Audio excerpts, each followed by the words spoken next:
Good morning. কেমন আছো তোমরা সবাই? আশা করছি ভালো আছো, আমিও ভালো আছি। এখন ঘুম থেকে উঠে গেছি, ব্রাশ ট্রাশ হয়ে গেছে, এবার চা খাবো, ব্রেকফাস্ট করে রেডি হয়ে তারপরে বেরোবো। আজকে আমরা যাচ্ছি হচ্ছে পোর্ট মেরিয়ান। এটা একটা ট্যুরিস্ট ভিলেজ, নর্থ ওয়েলসেই পড়ে। এখান থেকে প্রায় আমাদের ওই 40 মিনিটস মতন লাগবে ওখানে যেতে। ভিলেজটা জানো তো ভীষণ সুন্দর, এত বিউটিফুল। বলছিলাম তোমাদের কি এই কোস্টাল এরিয়াতে সবসময়তেই ওয়েদার চেঞ্জ হয়। দেখো আবার ওয়েদার চেঞ্জ, আজকে একদম পুরো মেঘলা হয়ে গেছে আর ঠান্ডাটাও বেড়ে গেছে। আর আমার গলাটা যাও একটু ঠিক হয়েছিল, আবার বসে গেল। যাই হোক, এবার একটু গরম চা খাই, চা খাওয়ার পর হয়তো একটু ভালো হবে। চা খেয়ে তারপরে রেডি টেডি হয়ে বেরোবো। আর এখানে আমাদের চা হচ্ছে, আর ব্রেকফাস্টের জন্য হবে অমলেট আর ব্রেড টোস্ট। এই আমরা রেডি হয়ে এবার বেরিয়ে গেলাম। তবে পোর্ট মেরিয়ানের ক্যান্সেল হয়ে গেল প্ল্যানটা, যেহেতু আজকে ওখানে ওয়েদারটা একটু মেঘলা মেঘলা আছে। আর তাই জন্য এখন আমরা যাচ্ছি, এখানে একটা steam engine, railway steam engine আছে, হাইল্যান্ডস বলে কিছু একটা জায়গা আছে, ওখানে যাচ্ছি। ওইখানের অবশ্য ওয়েদারটা পোর্ট মেরিয়ানের থেকে একটু ভালো, আর বাচ্চাদের ওখানে খুব ভালো লাগবে।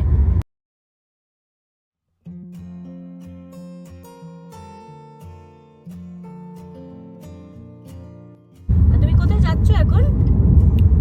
বিচ।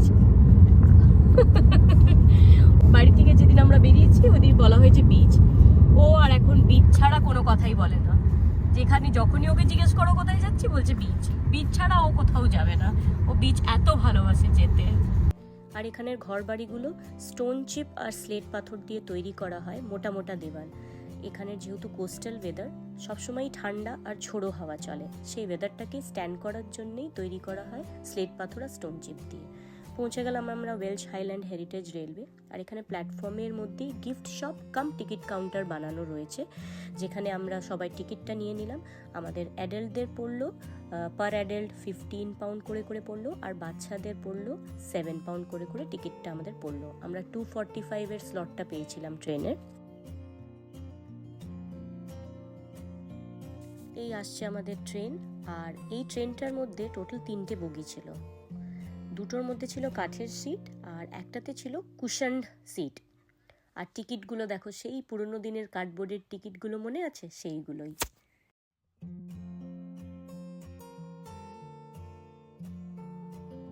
ওনারা জানালেন এই ট্রেনের ট্যুরটা 1 ঘন্টার একটা ট্যুর হবে, যেখানে ফার্স্ট স্টপটা হবে পেনিমাউন্ট জাংশন, যেখানে বাচ্চাদের জন্য একটা ছোট্ট অ্যাক্টিভিটি রাখা হবে। তারপরে এখান থেকে আমাদের নিয়ে যাবে রেলওয়ে মিউজিয়াম। আর যদি ওয়েদার আমরা ভালো থাকে, বৃষ্টি না পড়ে, তাহলে ওখান থেকে আমাদের ওরা মিনিয়েচার রেলওয়েটাকেও দেখিয়ে দেবে।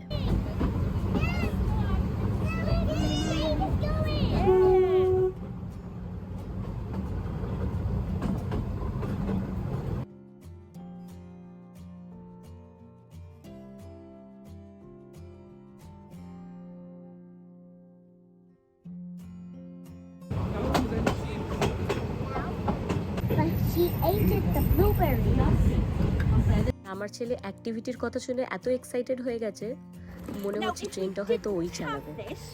এখানে ওই ভদ্রমহিলা বোঝাচ্ছেন অ্যাক্টিভিটিটার ব্যাপারে, কিভাবে অ্যাক্টিভিটিটা করতে হবে।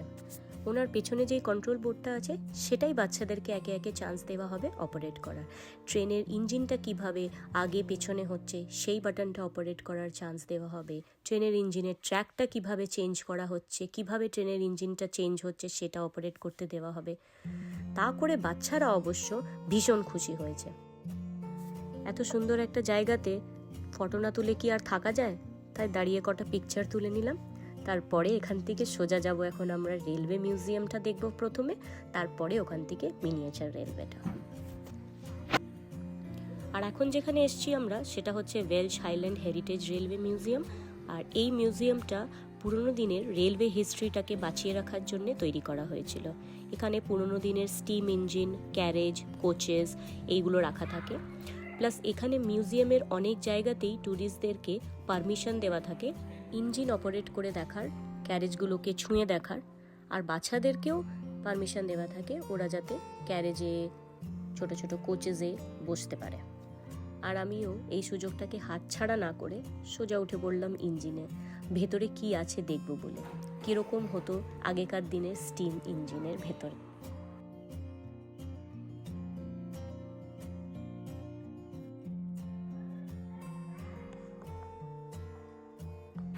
আমরা যাচ্ছি মিনিয়েচার রেলওয়েজটা দেখতে। এই মিউজিয়াম ছিল, মিউজিয়ামটা দেখা হয়ে গেল, আমরা যাচ্ছি মিনিয়েচার রেলওয়েজটা দেখতে এখান থেকে।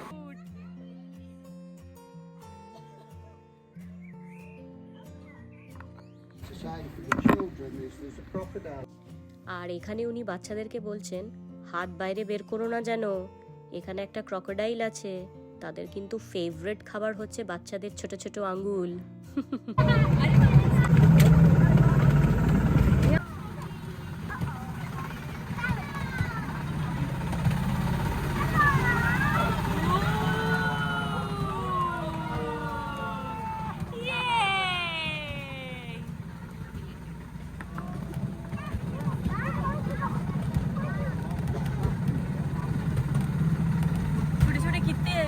सारे मिनिएचर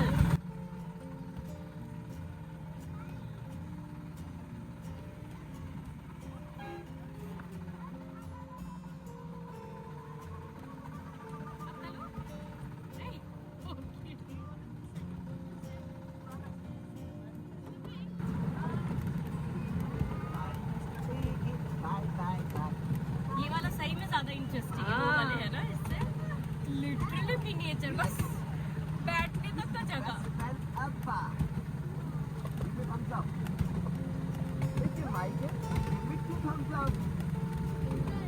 Really like it. अब वो माथा বাইরে বের করবে না वाला कुछ तो कुशन গুলো লেগে যাবে।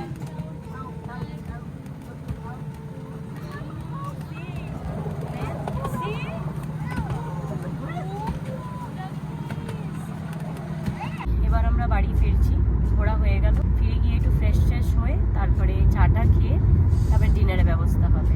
আর আজকের ডিনারে আমাদের হবে সিম্পল ডাল, রাইস আর চিকেন তন্দুরি। চলো তাহলে আজকের মতন এতটুকুনি, দেখা হবে পরের আরেকটা ব্লগে। আর তোমাদের যদি কিছু ভালো লেগে থাকে একটা লাইক করে দিও আর আমার চ্যানেলটাকে সাবস্ক্রাইব করে দিও। টাটা।